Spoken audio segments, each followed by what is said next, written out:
Thanks, Ashish, for very nice thoughts and some good quotations which actually enlightened our mind. But I strongly oppose a couple of things which you mentioned right from the starting before I gave the introduction of standards.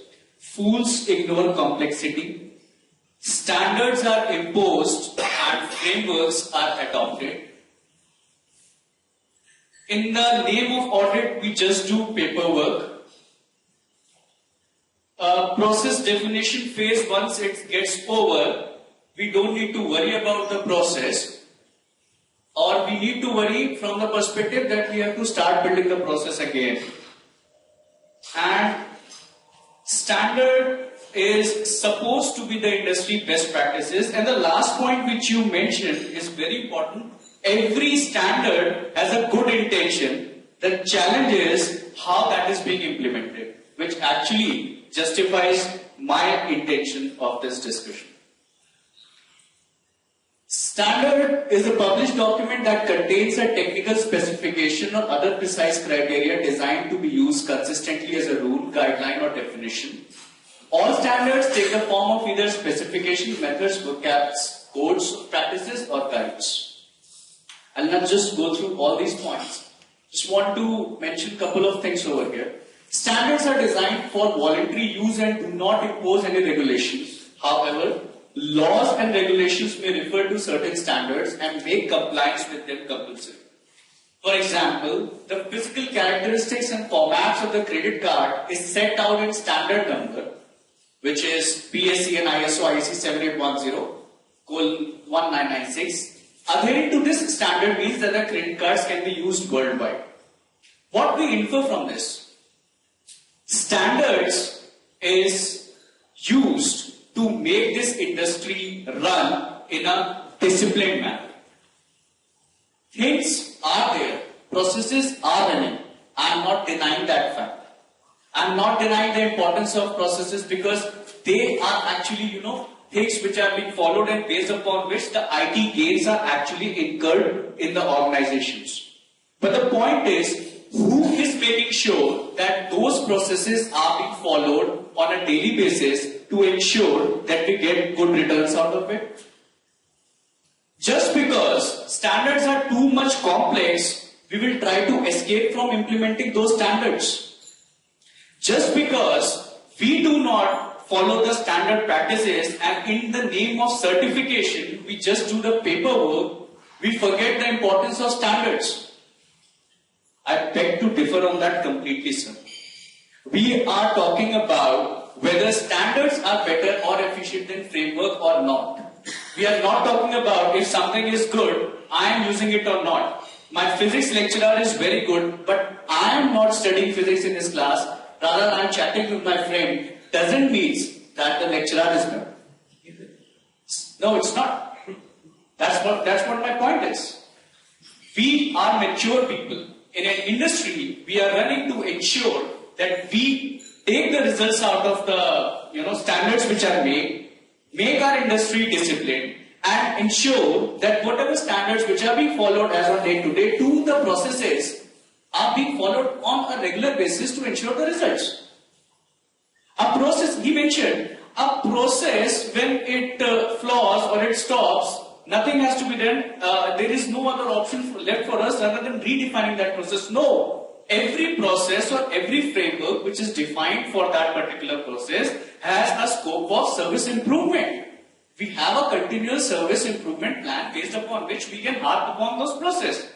And who actually kicks on your butts to actually tell you that, sir, you need to improve or enhance your process because they are not giving the optimized results. They are the CSI or continuous service improvement plans or teams, and as well as the standards who are being audited on a regular basis.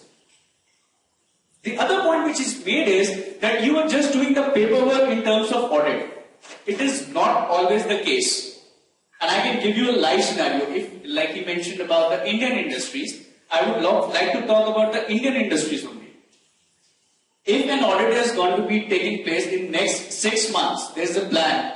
In 6 months span of time, how much documentation you complete, how much information you gain about the organization for which you are working is the benefit out of it. If these audits would not have been into the place, you would not have been even working for 6 months. But now you have started working for that. You have tried to ensure that you have at least made yourself disciplined for the next 6 months.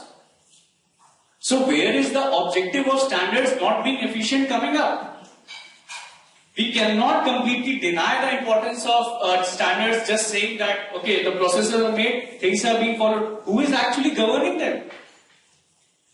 If I just walk you through it, standards are developed by ISO, technical committee and subcommittees by a process with 6 major steps, which is the preliminary stage, which is the preliminary work item. Then we have a proposal stage, which is the new work item. Preparatory stage, which is the working draft. Committee stage and drafts. Inquiry, approval, publication, review and withdrawal. Do you think all these stages could be made without being in coherence with the processes? These are made to ensure that the processes or the frameworks which are being followed in the organization are being done in coherence so that the best results are made out of it. If I go to the further facts, if we talk about the benefits of the standards, bridging the public and the private sectors altogether has been one of the major benefits which we have taken out of the standards.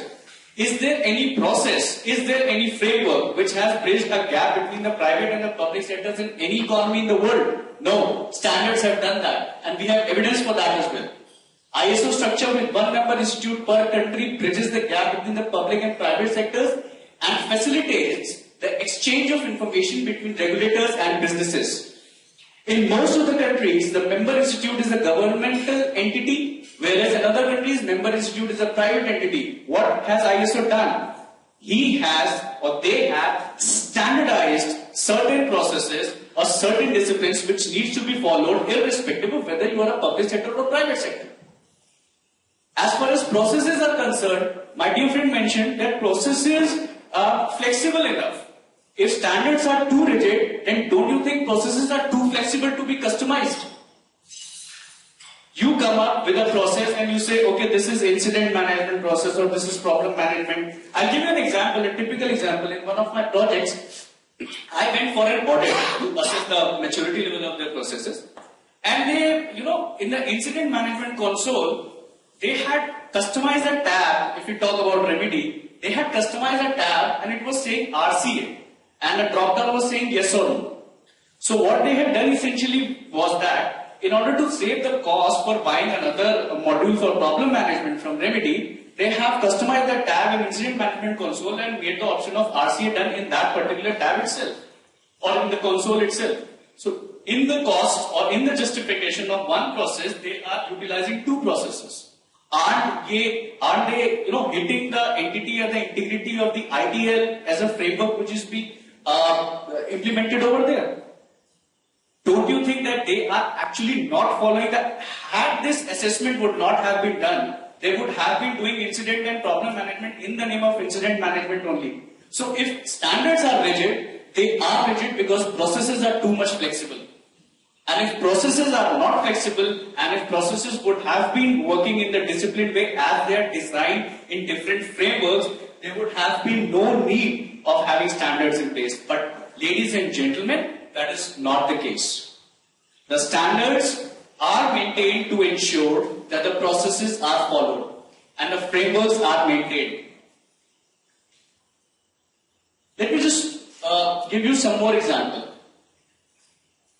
If you see the IT service management pyramid altogether, I'm taking the example of ISO. On the top, the standard, which is ISO IEC 20000, they lay the foundation as a discipline or as a disciplined IT organization, what you want to achieve on the top. What is the code of practice you should follow with an explanatory guidance on the top of it. In the middle layer, we have one of the best practice framework based upon the organization. It can be COBIT or it can be ITL. And at the bottom layer, we have organization-specific policies and processes and procedure, which is obviously implementation and continual improvement plans. So you cannot completely say that processes are, just leading the standards and we do not require standards altogether. Standards have their importance. They make your life and your industry disciplined. The revenues which you have incurred are disciplined, because when the financial audits come into the place, then you can actually justify the way these revenues are generated. No matter if we are not following it or there is a flaw in following that, let's focus upon how we can improvise upon that. But we cannot escape from the fact that there should be a governing body which is not being biased and doing the right thing to ensure that things are running right on the track. Over to you, sir. Thank you. As is customary, I disagree. Let me first point out some of the things I don't agree with, and I will put it on a few points. First of all, we talk about why exactly are we doing standards and why exactly are we doing frameworks. The whole point of doing a standard is to make sure that everything runs well in the organization, the process should remain coherent. My whole point is, if the process is useful, it will run. Why do you need a person to keep pushing a stick behind just to make sure that the process are being implemented? I'll give you an example.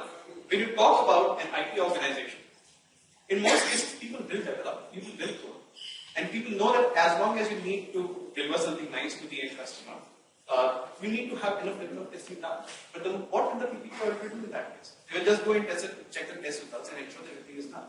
I don't buy the argument really that you need to have a policing mechanism to make sure that the process is effective. In fact, it's a bit of a digression, but I would say that when you talk about new upcoming ways of doing business, the agile and lean methods, most cases the policing mechanism is not considered to be a part of the value chain. Next, another point was raised that no standard, and I believe the ISO structure bridges the gap between public and private sectors. The frameworks don't do it. I again disagree. Let me name two. The Malcolm Baldrige National Quality Award is not a standard, it's a framework. It's a government-run scheme where private enterprises participate and evaluate themselves on various parameters and they get a score. It's not a standard, it's a framework. Closer home in India, the National Quality Award is modeled on the MBA and QA and it does exactly the same thing. The Jamshedji Tata Quality Award exactly does the same thing. Again, not a standard, it's a framework. Now, one more point. There was a question raised about why exactly are standards better? Because they have a process defined to implement them.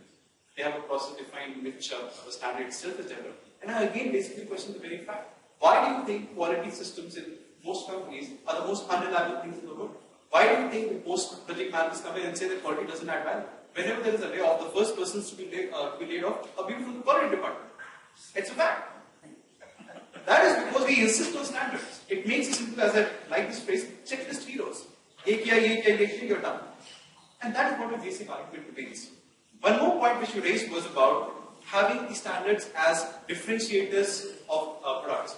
Yesterday, thanks again to Google, I went and explored what the best product companies in the world do when it comes to improving their processes. I couldn't find process certification information for Adobe, or for Microsoft, or for Apple, or for Toyota. Toyota has their own way and they call it their own Toyota framework. GE has their own way and they call it their own framework. A framework is something that a company develops on its own. A framework puts you on the right path. A standard is but a milestone. If you look at it, in my views, whenever you look at any framework, it is ingrained into the organization. An organization is allowed to tweak, to change. If something doesn't work, they can always say, hey, this doesn't seem to be working. Let's see what we can do to improve it. They don't need to go and ask a lead auditor or an appraiser to tell them what to do. The whole idea of having an external body tell you what is wrong with your organization and give you a solution to the problem, I think is getting redundant, it's getting outdated. And that is why I feel, having said that standards have good intentions, I still think that frameworks are possibly the way to go for the future. Thanks, Ashish. I missed one point. Can I complete? Please go ahead. It's a bit of an irrelevant point. What is the mark of a good teacher? You had that example and I had to take it because I'm a son of a teacher. The mark of a good teacher is that if the subject is boring, the student still learns. And that is when you're talking about relevant things. I remember studying finance in my MBA. A lot of people would come and talk about all these different SOX compliance and everything, and it didn't make sense to any of us. Some teachers used to make us do case studies, used to make us do things by our own hands, and that used to help us understand what we are studying. A subject can be as boring as a teacher makes it to be, and it is as relevant as a teacher makes it. So, if you, in your example, I would say you had a bad case study.